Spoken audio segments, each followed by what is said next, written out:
I'm Andrew from Better Sheets. Today, I'm going to explain the most fundamental mistake beginners make when working in spreadsheets. No matter what you use, it's Google Sheets, Microsoft Excel, Apple Numbers, LibreOffice, you might be making this mistake. I almost think everybody makes this mistake. You might be making this mistake even years after first using spreadsheets.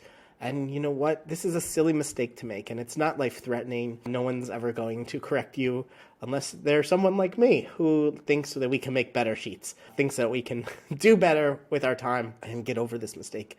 But once you know what this mistake is, we can recognize it, and we can recognize when we're making this mistake.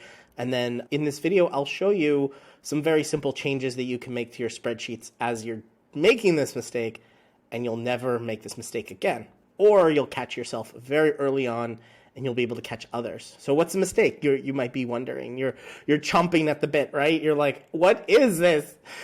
Well, the mistake the beginners make, mostly, the mistake they make is forgetting the relational value of spreadsheets. You may make this mistake early on in a spreadsheet or later on in a spreadsheet. You might make this mistake the moment you start a spreadsheet because you're unaware of sort of where you think you're going to go with the sheet, right? You're putting a lot of data, some thoughts, some ideas, some notes down. But let's start at the very basics and why this might be a mistake, right?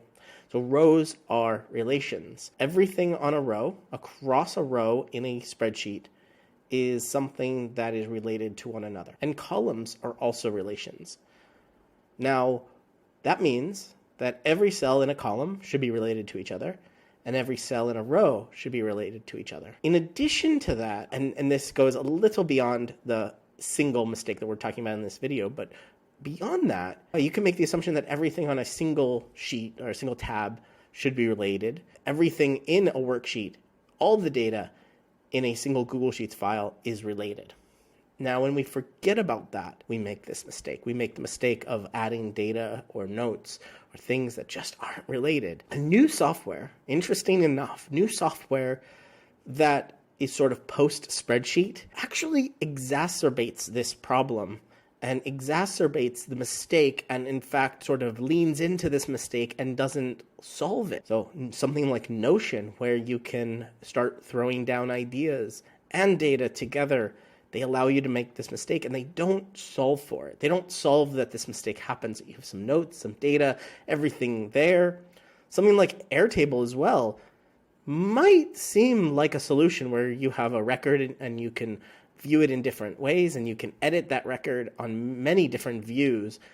But it actually makes this mistake easier to make because on some views, you don't see the rows, you don't see the columns. You start adding more information. You add a notes column, and you just fill it with a ton of different things. You'll notice this problem when you do that. I notice this problem whenever I see a notes column and see all different kinds of things other than notes. Like there are notes of all different types. So when we can write anything anywhere and we can even link them, for example, via bidirectional links in Rome, this mistake is made time and time again. So let's go back and identify when this mistake happens. I've seen it happen early on when we're starting a new sheet and never gets corrected. We're in a spreadsheet. Now, I will share with you the single moment that is the easiest moment to recognize that this problem happens. So you might have some data like name, and you might put in date, age, first name, last name. And you fill this in, right? And this column will have all names, and this column will have all first names and all last names. And these are related. Everything across this entire row is related to each other. And everything in this column is related to each other. This is all first names, and then we have a header. That is perfectly fine.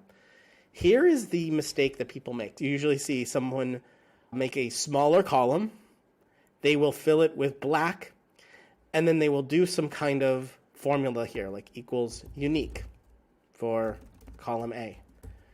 We have now created a column and a row that is not related.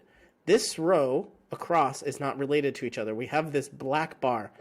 This visual representation is exactly where we see this mistake time and time again. The simplest way to see it is this black bar. And I am fallible myself. I have done this many times. I have done this over the course of creating many sheets. And it's so easy to fix. Now, we think we're doing ourselves a favor, right? Because we're able to see the analysis in the same view as the data itself. But here, we can make this change, and we don't have to continue exacerbating this mistake by just doing Command X. We can take this first formula we make, create a new tab and call it unique, and move it there.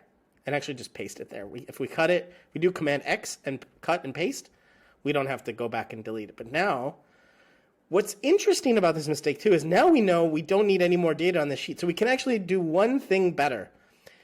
One of the biggest pet peeves of mine is having extra columns and extra rows that we don't use. We know we now don't need anything over to the right of the F column. So I'm going to do Shift Command to the right and delete all these columns. So actually we've improved our sheet immensely. We don't have any bar on the bottom that goes to the right and left. And we can always delete all the rows later. But now we have a unique tab or sheet that includes all of the unique names here. Now, why is this a mistake? Because I've had bosses make this mistake, and it just turns into an absolute nightmare of a sheet to figure out where are we all looking. You can also see this mistake happen when, if in the course of discussion, you have to refer to single cells. So if we had this unique on, say, not A1 of the unique tab, but on column F, and it was on the 4th or 5th row, then we find ourselves saying, oh, go to sheet 1, row F, column F, row 5, and that's where I've done this analysis. That's where you can also catch yourself having data where data shouldn't be, right? The biggest way you can see that there is a mistake is when there is a row that has extra information that literally doesn't happen. And you can see that black bar. The black bar is the visual representation of this mistake. But we can have a unique tab. What I also recommend is, I know this sounds weird, but now it is so normal for me to have sheets that only have one column. And I immediately go and delete every single column other than the A column. And I have lots of tabs that have these one column pieces of data, and that is totally okay. And also it's totally okay to do some kind of analysis where, say, you do like a count if, right? You have a unique, and then maybe you do count if. We're going to take this count if here of this name, and it's going to be like A2, right? And we have a count if, 2 columns. We have no other information here. We don't need any other information. The moment, let's say we have like a count if, we've counted uniques, or we have this equals count all A2 to A because we want to count all the uniques.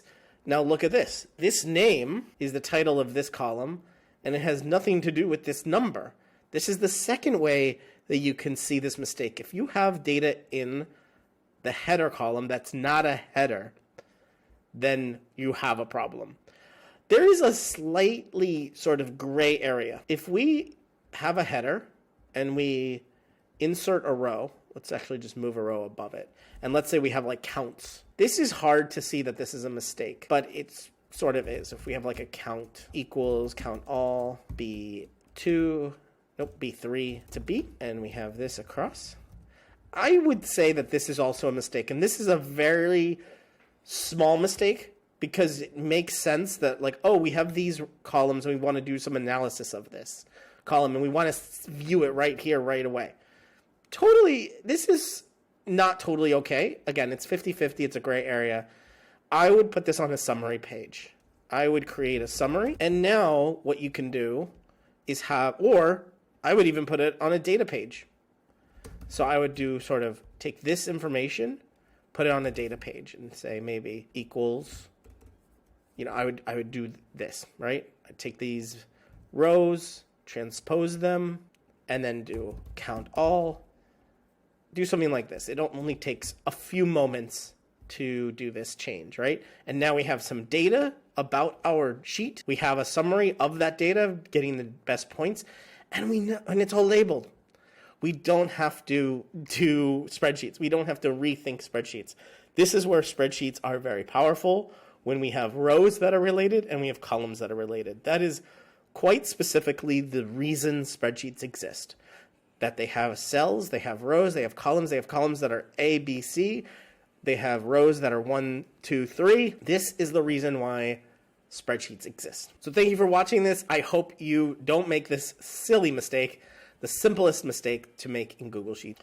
And to review, the moment you can see yourself making the mistake, or your boss or any coworkers or even employees making this mistake, is when you have a column that is completely black. This is the number one way to see it. The actual fundamental way to see it is just knowing that a row should be 100% related and a column should be 100% related.